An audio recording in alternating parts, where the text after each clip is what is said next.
Le dernier film en live-action de chez Disney, La Petite Sirène, subit une grosse sous-performance à l'international, et pour les médias mainstream, le coupable est tout désigné, il s'agit tout simplement du grand public qu'ils accusent de racisme. On voit ça ensemble.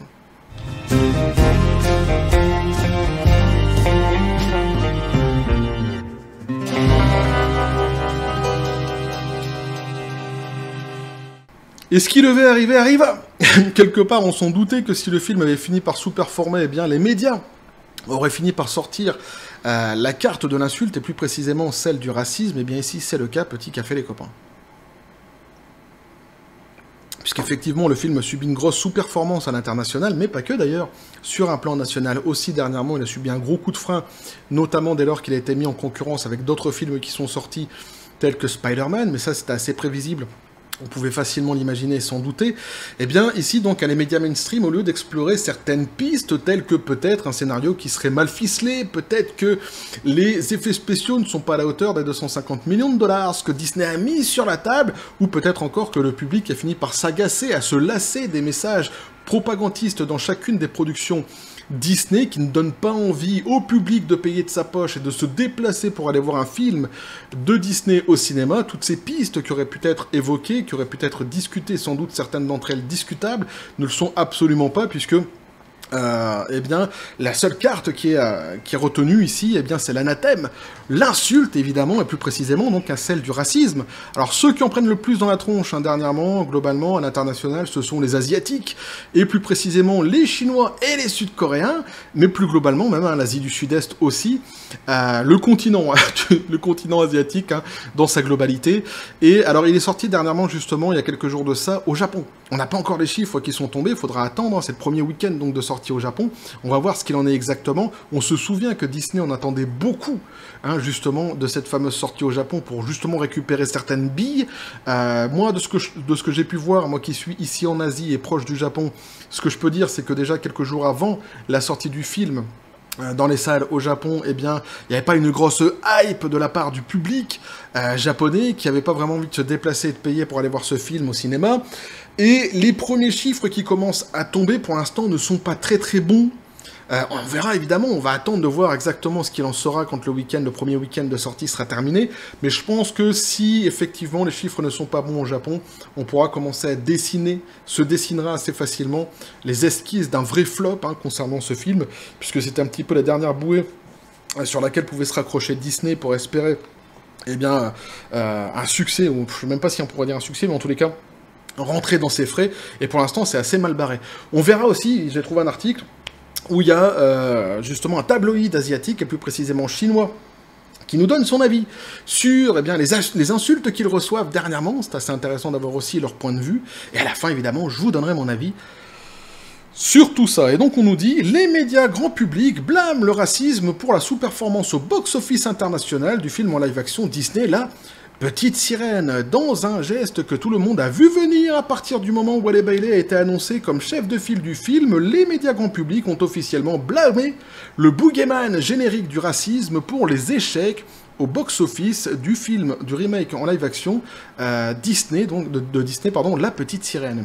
Comme récemment rapporté selon les données fournies par le point de vente au box-office de Numbers, la prise mondiale de La Petite Sirène se situe actuellement aux alentours de 332 millions de dollars, nous disait-il. L'article date de 3-4 jours, donc je suis allé voir pour avoir vraiment, en toute honnêteté, pour avoir le chiffre actuellement. Donc eux, ils nous disent environ 332 millions de dollars, on n'est pas une vache près. En fait, on est actuellement un petit peu plus haut, puisqu'on est à 350 millions de dollars. Ça, c'est un Philip Pancakes. Donc, pour être tout à fait honnête sur les chiffres actuels du film. Ce que le film a réussi à générer, mais ça reste vraiment en deçà des attentes, en tous les cas, de Disney. Ça reste quand même assez problématique pour le film. Sans surprise, donc, la performance nationale du film a largement dépassé ses chiffres internationaux, le public américain contribuant à hauteur de 191 et quelques millions de dollars au total, contre seulement 140 et quelques millions de dollars pour les cinéphiles du monde entier. Malheureusement, pour Disney, le budget annoncé du film était environ de 250 millions de dollars. On dit environ, on se base sur 250 millions de dollars. C'est un petit peu plus, évidemment, puisqu'il y a pas mal de frais annexes qui sont liés au film, qui ne sont pas... qu'on ignore encore aujourd'hui, d'ailleurs, dont on ignore aujourd'hui l'ampleur. Donc on se base sur 250 millions de dollars, et c'est déjà quand même pas mal. Compte tenu de la règle empirique acceptée selon laquelle le véritable budget d'un film marketing inclus peut être calculé approximativement en doublant ses coûts de production, La Petite Sirène doit atteindre au moins 500 millions de dollars pour, à tout le moins, atteindre le seuil de rentabilité. Alors là, ils sont très gentils. L'article est très généreux avec Disney quelque part, parce que il parle de 500 millions de dollars minimum, et donc d'un multiple de 2. En réalité, sur des grosses productions comme ce film, à 250 millions de dollars, le multiple, il est plutôt de 2,5, voire 3, pour vraiment commencer à atteindre un seuil de rentabilité. Et là, ça nous projetterait le film plutôt dans une fourchette entre 620 millions de dollars au minimum et 750 millions de dollars, approximativement, s'il est multiplié par 3. À peu près, encore une fois, on n'est pas une vache près. Donc là, ils sont quand même assez sympas, sachant que même si de toute façon ils atteignent ces chiffres-ci, on sera uniquement sur le seuil de rentabilité, on ne sera pas encore sur un succès. Pour vraiment que le film commence à être vu comme un succès, eh bien, il faut se référer aux chiffres qu'espère Disney sur ce fameux film, qui est donc de 1 milliard de dollars. Et évidemment, quand on a le multiple de 2,5 et de 3 que je viens de vous donner juste avant, on comprend pourquoi ils avaient sorti ce fameux chiffre avant la sortie du film. Eux, ils espèrent au moins le milliard de dollars. On en est quand même assez loin.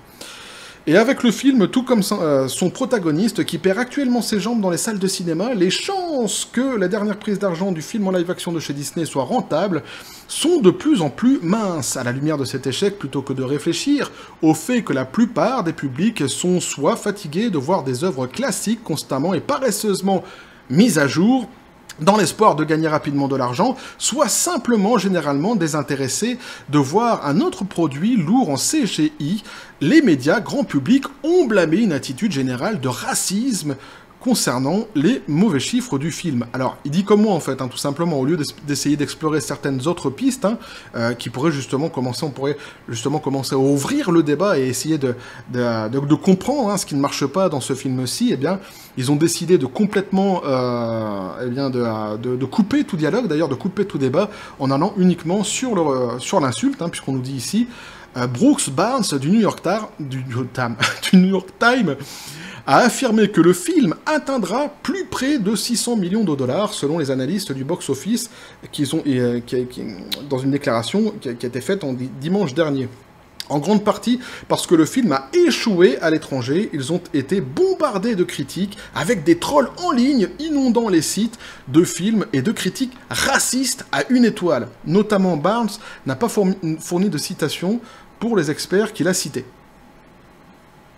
C'est comme ça, il balance un truc comme ça, le mec, notamment sur les 600 millions, il dit bon, pourquoi pas. De toute façon, même si c'est 600 millions, ça sera de toute façon pas assez.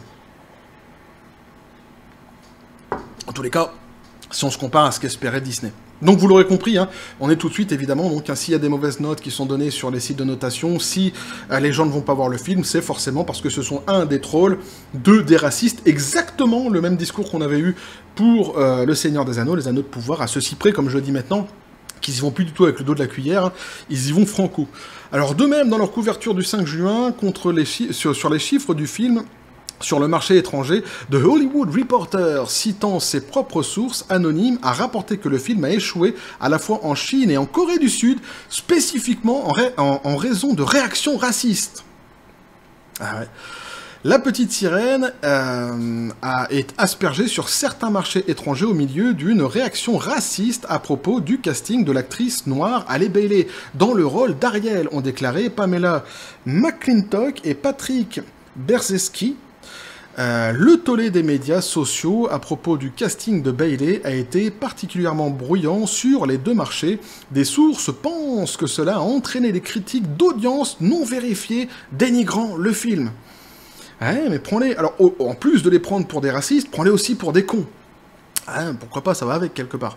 Alors, pas du genre à laisser passer une occasion de crier au racisme, CNN a également répété ces allégations, déclarant le 6 juin que La Petite Sirène va en Chine et en Corée du Sud au milieu de réactions racistes de certains téléspectateurs. La réception glaciale est survenue alors que les téléspectateurs des deux pays remettaient en question le choix d'Halle Bailey comme star du film, une décision qui a été célébrée ailleurs, ont déclaré donc Michel To, Candice Zhu et Gavon Bae.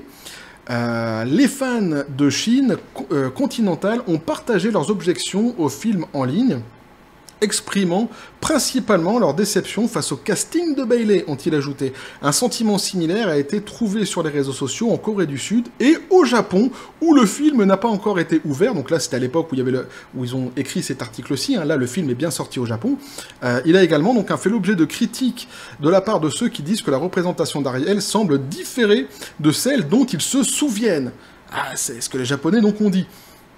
En gros, ça ressemble pas à l'idée qui se faisait à l'époque du film, du dessin animé de La Petite Sirène. Donc on nous dit, au moment de la lecture, La Petite Sirène entame sa 2e semaine dans les salles, où il semble que les chiffres, ces mauvais chiffres ne feront que se poursuivre. Alors effectivement, sur quelques presses comme ça que j'ai chopé à côté, on peut voir ces fameux titres. Hein. La Petite Sirène de Disney fait un flop en Chine au milieu d'une réaction raciste à propos du casting. Ou encore, La Petite Sirène Disney refait des bombes en Chine alors que le flop au box-office est imputé à une réaction raciste. Hein. Et donc, j'aurais pu décliner, j'aurais pu en prendre plus des articles, mais vous avez bien compris de toute façon l'ambiance. Hein. C'est-à-dire que, évidemment, les Asiatiques sont pointés du doigt. Alors, plus spécifiquement la Chine, parce que il semblerait que ce soit plus facile de critiquer la Chine et les Chinois en règle générale, pour ces médias-ci. Mais globalement, de toute façon, quand vous lisez leurs articles, c'est l'Asie, le continent asiatique qui est insulté de racisme. C'est fou, c'est dingue, mais pour un film, La Petite Sirène, quoi, ils sont capables d'aller jusque-là, quoi. C'est un truc de dingue, mais apparemment, ça leur tient vraiment à cœur, et on n'a pas le droit de critiquer ce film, c'est un petit peu, comment je pourrais dire, c'est leur fils, leur bataille. Ah, le fruit de leurs entrailles. Alors justement, donc la réaction d'un tabloïd, alors c'est marrant parce qu'ils disent ici, en milieu de semaine, The Global Times, un tabloïd contrôlé par l'État, s'en est pris à Disney. Et l'a accusé de réduire le potentiel du film en Chine en choisissant un acteur noir dans le rôle. Mais c'est marrant, tu vois, contrôlé par l'État, parce que tu penses que dans ton pays, il n'y a rien qui est contrôlé par l'État. Ils sont rigolos. Alors, de nombreux internautes chinois ont déclaré que, comme Blanche-Neige, alors ça, c'est donc le tabloïd qui parle, l'image de la princesse sirène dans les contes de fées de Hans Christian Andersen était depuis longtemps ancrée dans leur cœur et qu'il fallait faire preuve d'imagination pour accepter le nouveau casting. Le même éditorial a accusé Disney de politiquement correct, un argument similaire aux accusations de wokisme portées par la droite politique aux États-Unis, et a déclaré que le film ne fonctionnerait probablement pas bien sur les marchés de l'Asie de l'Est. Et alors c'est marrant parce que à chaque fois, systématiquement, dans la presse, il y a toujours cette volonté de politiser absolument tout.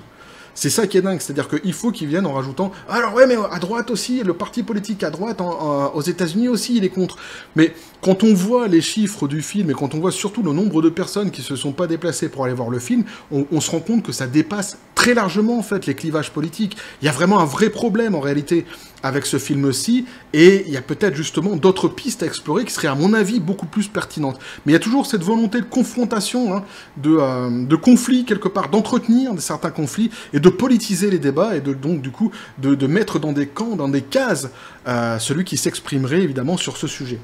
La controverse entourant l'inclusion forcée des minorités par Disney dans les films classiques ne concerne pas le racisme, mais sa stratégie de narration paresseuse et irresponsable. Nous disent-ils, encore une fois ici, le tabloïd chinois. Alors, un certain nombre d'internautes de pays occidentaux sur Twitter ont attaqué le public chinois, alléguant que les mauvais chiffres au box-office sont dus à la discrimination raciale. Il s'agit d'imposer leurs normes politiquement correctes au public chinois et de s'en servir pour semer la discorde entre la Chine et les groupes africains. A-t-il déclaré, toujours dans ce fameux tabloïd chinois. La Chine a toujours entretenu des relations fraternelles avec l'Afrique et n'a jamais eu besoin d'une mentalité d'expiation répandue à Hollywood. Et là, en réalité, vous avez vraiment... On rentre vraiment dans le fond du débat, quelque part, qui justement est intéressant. Là, justement, ça commence à être intéressant. Ce qui est dit ici, justement, par ce tabloïd chinois, c'était exactement ce que je vous avais dit dans une de mes précédentes vidéos sur ce même sujet. Moi qui suis en Asie, je vous avais dit ici, surtout ce qui emmerde les gens réellement, c'est cette propagande idéologique et politique qui vient s'installer chez eux. Au-delà de ce qu'un film pourrait représenter qualitativement, il y a surtout, en fait, les messages idéologiques que eux ne veulent absolument pas. Et c'est là où on se rend compte, et c'est très intéressant parce que souvent quand je pose des questions, genre par exemple je dis « Mais pourquoi continue-t-il alors que toutes ces sociétés font naufrage, pourquoi ils continuent à balancer des messages woke? Beaucoup disent dans les commentaires, oui, mais c'est uniquement à cause du ESG.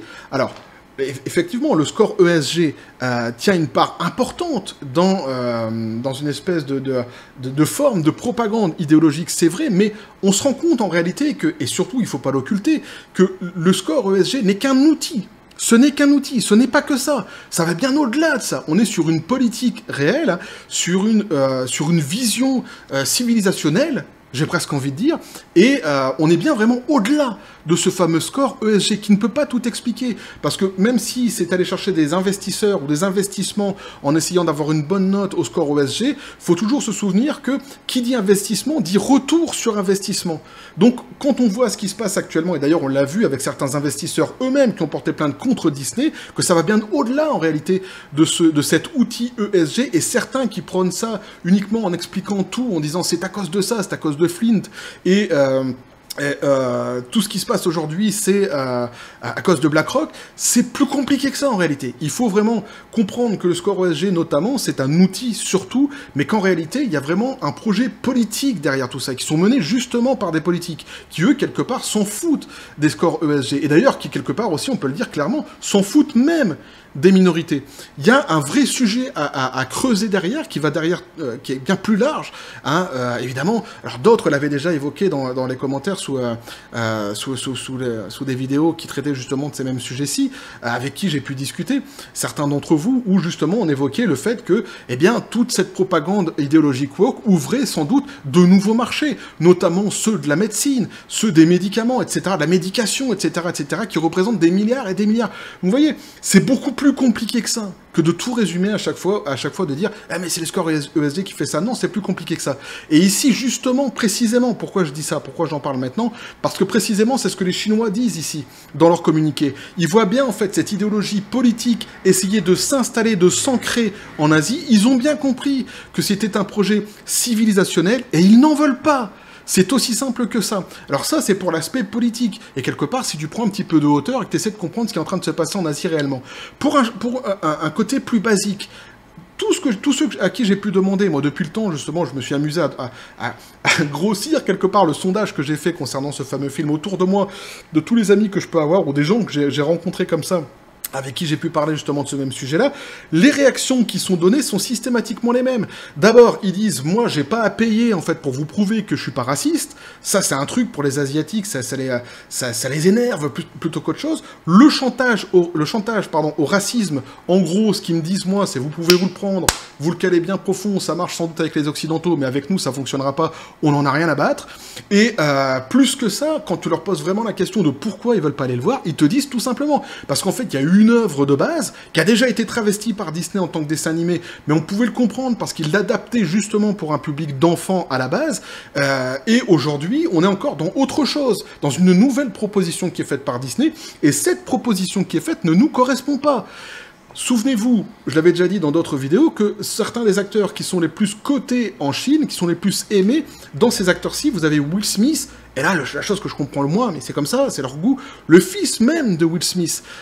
Ils sont absolument pas du tout dans ces guerres justement de couleurs et ces espèces de guerres raciales. Il y a plein d'acteurs de différentes couleurs qui sont hyper appréciés en Chine et en Asie. Je peux vous le dire ici, ils sont bien loin de toutes ces discussions à la con qui existent uniquement en Occident, et d'ailleurs qui sont quelque part fomentées, hein, qui sont à chaque fois forcées pour justement entretenir un espèce de conflit entre nous tous, un conflit assez artificiel quelque part, et qui est entretenu uniquement à chaque fois par cette idéologie woke, et qui m'exaspère complètement, surtout quand je vois certains commentaires que je peux avoir dans certaines de mes vidéos, avec des gens qui défendent ça. Alors par exemple, quand je dis... là vous avez un exemple parfait lorsque j'avais dit dans la précédente vidéo que dire qu'une œuvre n'est qu'une fiction, donc on peut en faire ce qu'on veut, et c'est pas grave en fait si on change les protagonistes et les couleurs, ça va faire chier personne, et en fait qu'est-ce que ça peut te faire à toi quelque part? Et j'avais dit, cet argument est complètement idiot. Vous le voyez ici en vrai.